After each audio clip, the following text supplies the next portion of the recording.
Vous êtes en direct sur Lap Info, bonjour, je suis David Perrucas et voici le sommaire des informations traitées aujourd'hui. Un collectif d'auto-entrepreneurs, de youtubeurs se crêpe le chignon sur la toile. De quoi s'agit-il? YouTube, une entreprise commerciale spécialisée dans l'hébergement de vidéos. Aujourd'hui, la peur s'installe. Drama, polémique et arnaque font chou gras de cette plateforme au détriment le plus souvent des créateurs en tout genre. Notre envoyé pas du tout spécial nous en apprend beaucoup plus sur le sujet, ou pas.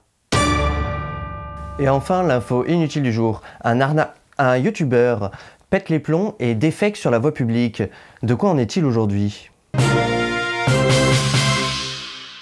Notre premier sujet d'actualité, donc, un collectif de youtubeurs se crêpe le chignon sur la toile au sujet d'un projet commun. Nous nous connectons immédiatement avec Paul Science pour en apprendre un peu plus. Paul? Merci David, bonjour chers viewers. Nous sommes ici pour parler donc de ce sujet qui paraît très complexe au premier abord, mais qui en fait ne l'est pas du tout. Bien, pour commencer, nous allons parler des bases de cette affaire et donc des protagonistes. Les voici. Je parle bien évidemment de la chaîne Trash, dont le leader actuel est Neoxys. Évidemment, avant, cette chaîne était dirigée par un collectif.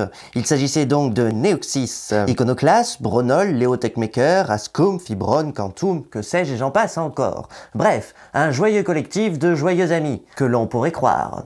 Je dis bien que l'on pourrait croire car malheureusement, entre le 8 novembre 2019 et le 15 novembre 2019, presque l'intégralité de ce collectif s'est dissous et a donc quitté la chaîne en question, Trash. Mais pourquoi ? Tout d'abord, grâce à ces petites fiches, je veux vous expliquer un petit peu ce qu'il s'est passé. La plupart ont rejeté la faute de cette décision sur les leaders actuels, Neoxys. En effet, si on regarde pratiquement l'essentiel de toutes leurs vidéos, le youtubeur Neoxys serait en fait une sorte de démon déloyal qui aurait voulu s'accaparer la chaîne tout en donnant des ordres, des challenges, etc. Tiens, j'ai comme un air de définition dans l'air. Ah, le mot patron peut-être. Bon, ça c'est très bien, mais pourquoi ne pas avoir simplement fait une dissolution du collectif avec peut-être un article, une petite vidéo ou un tweet, parlant par exemple de divergence d'opinion ou artistique? Ça aurait été beaucoup plus simple et ça aurait évité la polémique, non? C'est à partir de là qu'il faut s'intéresser à la personnalité publique des acteurs de ce pseudo-drama pathétique. Bien évidemment, je vous laisse en description les vidéos de certains de mes confrères qui sont spécialisés sur ce sujet si cette polémique vous intéresse. Si vous avez déroulé le petit bouton de la description, vous allez savoir de quoi je parle. En premier lieu, nous avons l'ego, comme le souligne le justicier, un de mes confrères. Ceux-ci en ont un gros, et ils ne se prennent pas pour des pignoufs. Ils n'hésitent pas même de temps en temps à potentiellement insulter ou dégrader certains de leurs confrères eux-mêmes, des créateurs de YouTube. Bref, nous n'allons pas détailler cette polémique aujourd'hui, mais on comprend d'ores et déjà que Neoxys est loin d'être le démon bien souvent prononcé. On pourrait même dire qu'il n'est pas plus un démon qu'eux-mêmes. Mais alors, si Neoxys ni les autres ne sont réellement responsables de ce drama, que se passe-t-il et pourquoi est-il arrivé? La réponse est simple, l'argent! Oui, tout est toujours une question d'argent. Ce collectif, bien que d'auto-entrepreneurs et de potes, était évidemment une entreprise, avec des auto-entrepreneurs qui venaient collaborer et donc prendre leur part du gâteau au sein de cette chaîne Trash. Ce qu'il faut savoir, c'est que donc, Neoxys, ayant pris la direction, est devenu le patron. Et qu'est-ce qu'il a demandé? Il a dit « Ah oui, mais non, si vous faites chacun des vidéos de temps en temps, ça marche pas. Il faudrait quand même un calendrier, il faudrait faire telle chose, telle chose, telle chose, comme un community manager. » Malheureusement, celui-ci l'a dit lui-même dans ses vidéos, il n'a tout simplement pas su le dire correctement. Et ça, eh bien forcément, ça a créé des divergences. Et évidemment, comme tout le monde voulait du gâteau, et surtout tout le monde voulait la plus grosse part, eh bien c'est parti en eau de boudin. Évidemment, c'est dommage, car avec un peu d'organisation, une poigne de fer mais respectueuse, ce collectif aurait pu durer certainement encore des années. Car il suffisait simplement de mettre un patron distinct, donnant des ordres, de façon respectueuse, à ses sous-traitants. On regrettera malheureusement cette séparation car leur contenu original était d'une extrêmement bonne qualité. Et je le redis, un simple petit tweet aurait suffi à créer une dissolution de ce collectif sans pour autant rentrer dans les dramas. Oui, je quitte Trash, je quitte Trash, je quitte Trash, je quitte mamie, je quitte papa, je quitte maman, toutes ces idioties dont tout le monde se fout.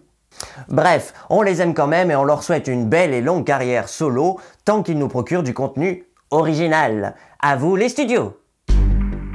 Merci Paul. Nous attaquons tout de suite notre deuxième sujet. Drama, polémique et arnaque. Que se passe-t-il sur la célèbre plateforme YouTube? Pourquoi celle-ci ne réagit-elle pas, ou même pire, réagit de la mauvaise façon face à ces situations? Nous rencontrons Arnaud Laprod, un petit youtubeur issu du néant, qui va tenter de nous expliquer avec ses mots à lui ce que représente cette action aujourd'hui. Arnaud, c'est à vous. Bonjour à tous et merci David. Donc effectivement, depuis quelque temps, il y a bon nombre de problèmes sur la plateforme YouTube, avec essentiellement du drama. Alors quand je dis drama, bien évidemment, je parle de guerre entre guillemets ouverte entre deux youtubeurs, soit par le biais de projets ensemble qui n'auraient pas fonctionné, ou différentes remarques qui auraient pu être faites en vidéo. Mais je fais la différence entre les dramas et le reste, c'est-à-dire les vidéos critiques et les vidéos dénonciatrices. Du coup, pour moi, qu'est-ce qu'un drama? Eh bien, pour être logique, un drama, la plupart du temps, c'est quand une information privée entre deux youtubeurs vient se mettre sur une chaîne publique. On peut prendre l'exemple de Paul Science tout à l'heure avec Trash, sur ces différents protagonistes qui ont quitté cette chaîne et qui ont décidé, chacun à leur tour, de mettre leur petite sauce et leur petit grain de sel dans cette histoire de façon publique, alors que le fait de quitter techniquement une chaîne relève du privé et n'aurait absolument pas dû concerner le viewers en question. Un simple tweet en disant qu'on part pour divergence d'opinion, effectivement, aurait suffi.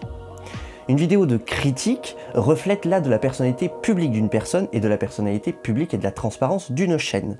En effet, un youtubeur va alors critiquer le travail d'un autre, en espérant bien sûr que ce soit dans le respect, pour dire telle chose c'est bien, telle chose c'est moins bien, telle chose est améliorée.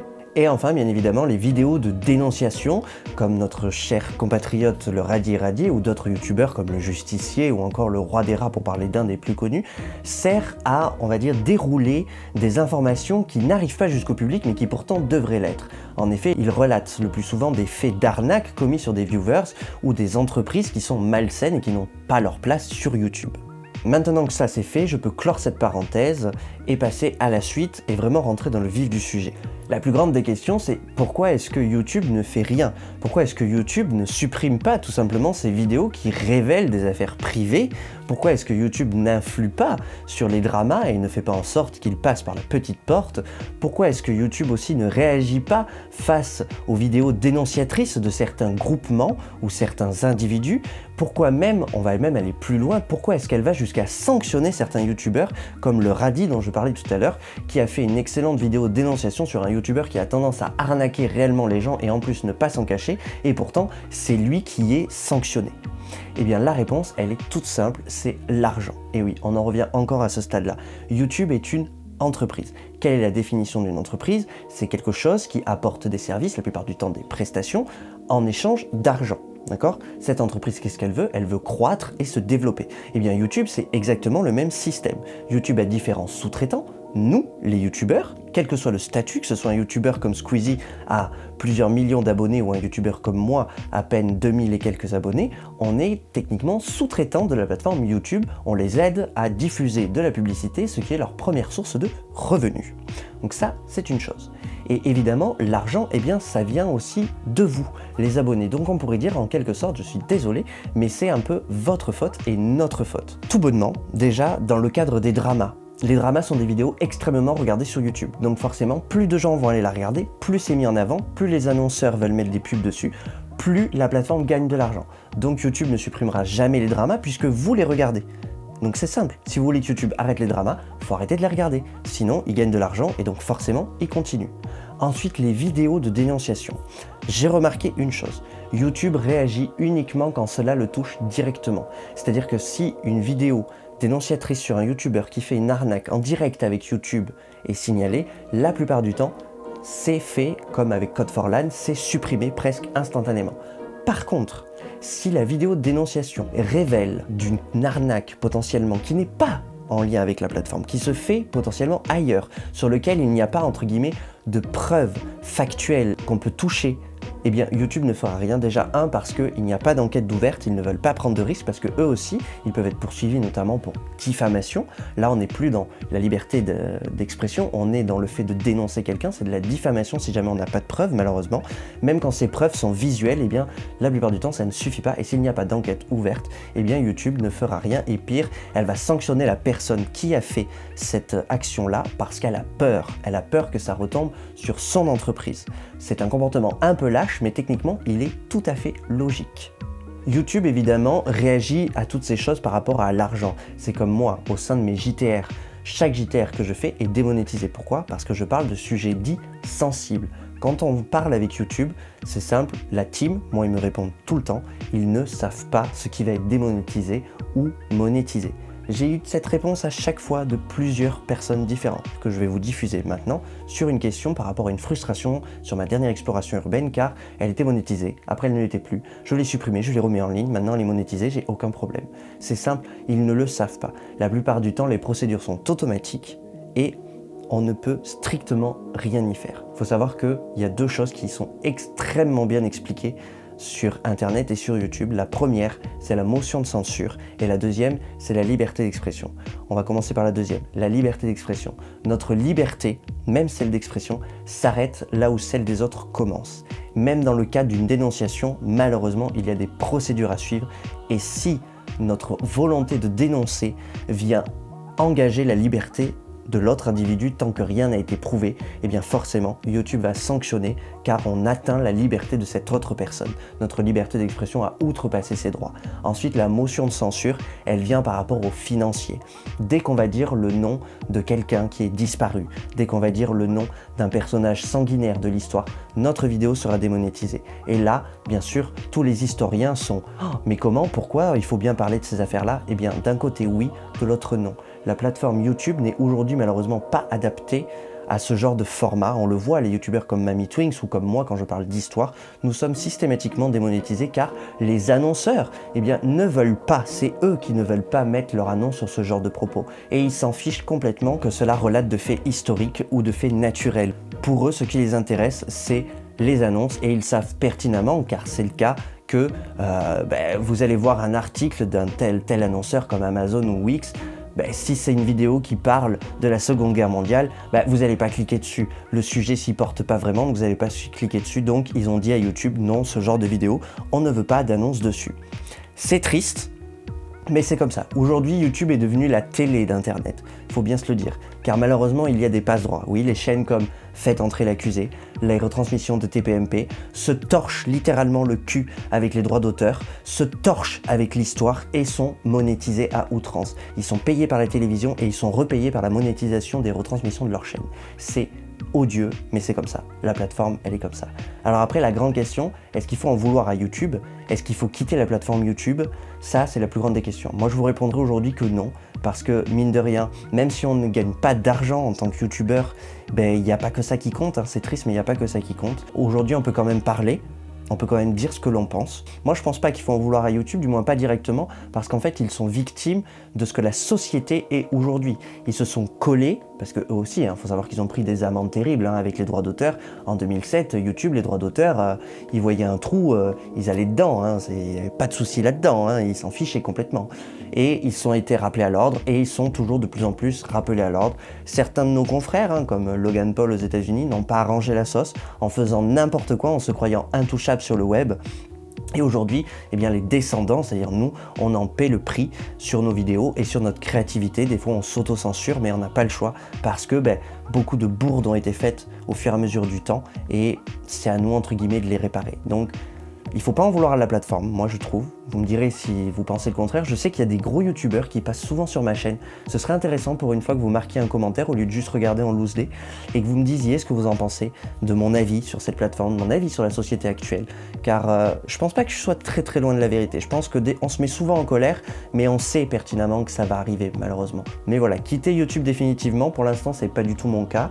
Je suis content d'être sur cette plateforme, elle est extrêmement pratique, elle est extrêmement bien menée, mais il faut tout simplement modeler cette plateforme. Et là je m'adresse aussi à vous, viewers, à vous, abonnés de différentes chaînes, faites attention à ce que vous regardez. Sachez que c'est vous qui avez le contrôle sur cette plateforme. Aujourd'hui, YouTube, si tout le monde désinstalle l'application, YouTube elle perd 300% de ses parts de marché. Si demain tout le monde quitte YouTube, YouTube il ferme.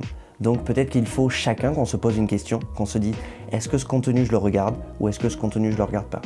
Est-ce que ce contenu je vais vraiment m'y impliquer dedans? Est-ce que tiens ça me plaît beaucoup? Est-ce que je vais mettre un petit pouce bleu? Est-ce que je vais commenter? Est-ce que je vais liker, la partager? Le message m'intéresse ou pas?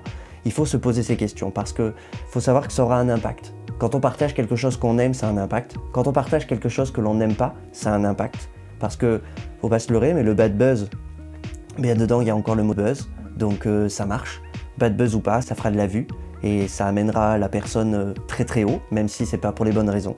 Donc il faut se poser la question, est-ce que telle ou telle chose vaut le coup d'être regardée? Est-ce que ça vaut le coup d'être mis en avant? Et il faut peut-être réfléchir à une autre façon de consommer sur cette plateforme. C'est un peu tout ce que j'avais à dire, sinon la seule chose que je pourrais terminer par dire, c'est que bien pour moi les dramas c'est de la merde, ça n'a pas sa place sur la plateforme et je pense que j'ai tout dit. Du coup David, tu peux reprendre avec tes conneries et moi je vous rends l'antenne, c'était la prod, tchuss. Quelle petite... Sans plus attendre, notre troisième sujet, un youtubeur défèque sur la voie publique et passe son temps à créer des polémiques. Tout de suite, nous retrouvons à nouveau monsieur Paul Science qui va nous en dire un peu plus sur le sujet. Paul, c'est à vous. Merci Paul. Effectivement, c'est un sujet très controversé avec ce Neri, ce petit garnement chasseur de buzz qui passe son temps à faire quelques stupidités sur le web. Alors, ceci ne serait pas dérangeant si au final il n'arnaque... Ah, pardon Paul, excusez-moi, on me fait signe à l'oreillette que nous n'avons plus le temps et que de toute façon tout le monde s'en fout, sachant qu'il n'y a absolument plus rien à faire pour lui. Mais non mais écoutez-moi, je veux finir ma chronique. C'est quand même un sale petit... C'était donc la fin de ce JT, je vous laisse tout de suite avec le mot de la fin, c'était David Pérucas sur Lapinfo Bonsoir.